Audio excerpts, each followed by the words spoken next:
Hi guys, I hope you're all well and all having a good day wherever you are. Today we're going to be thinking about Easter Sunday and what happened almost 2,000 years ago.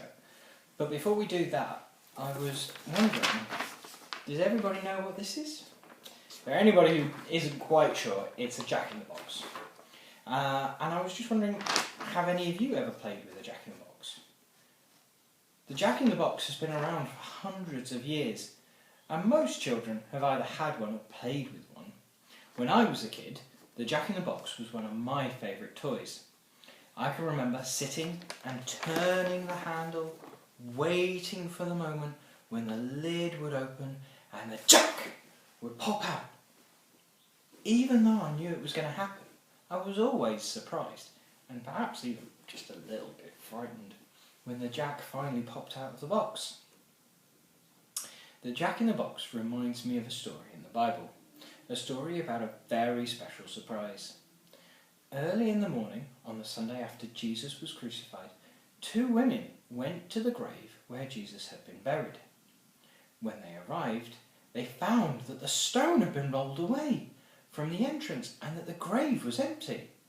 They were surprised to find an empty grave and wondered what had happened to Jesus. While they were wondering about this, suddenly two men in dazzling bright clothes appeared to the women. Now they were not only surprised, they were terrified.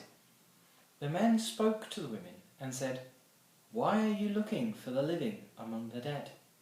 Jesus is not here, he has risen, just as he told you he would." When the women heard these words, they remembered that Jesus had told them that he would be crucified and that he would rise again on the third day. Now they were no longer surprised to find an empty grave. They rushed back to tell his disciples and everyone else what they had seen. Some surprises, like playing with a jack-in-the-box, makes us happy. But the best reason we have to be happy on Easter is that the grave is empty. Jesus is alive and he loves us very much. And that is what we celebrate, and that is what we remember at Easter. Thanks very much for listening, guys. I hope you're having a great time at Lift, and I'm now going to hand back over to Mark. Mark!